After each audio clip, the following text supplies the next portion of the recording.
Tie, kurie išvažiuoja, yra emigrantai, jie negerbė Lietuvos, jie nemyli Lietuvos.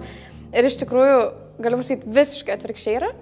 Nes kai aš išvažiavau, tai iš tikrųjų Lietuvą gal net labiau pradėjai vertinti. Tai yra gyvenimo universitetas, kuris, manau, net užima didesnę dalį negu patys mokslai.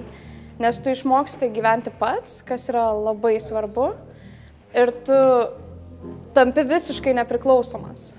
Universitetai organizuoja priėmimus. Jie pasitinka tave oro uoste, jie tave palydi, jie tau parodo, kur eiti, ką daryti.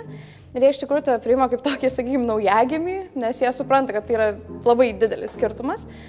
Ir dauguma lietuvių, kurie baigia studijas užsienį, jie gal padirba šiek tiek užsienį, bet dauguma ir mano pažįstamų, jie grįžo į Lietuvą. Ir jie dirba Lietuvoje, jie pritaiko savo žinias.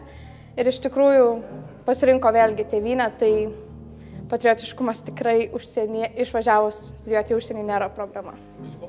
Kai vertini viską, ką tu gauni, tai absoliučiai nėra ką net lyginti, nes aš neįsivaizduoju savo gyvenimo, jeigu aš būčiau likus Lietuvoje.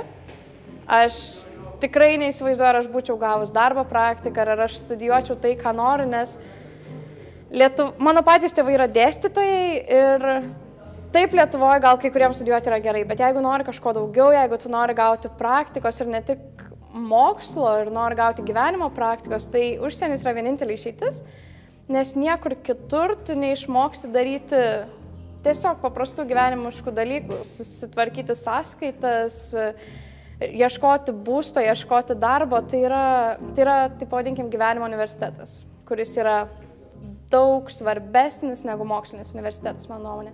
Ir kai sudedi šiuos du, tai tu tampi tiesiog labai norimas darbdavių žmogus. Paprasčiausiai.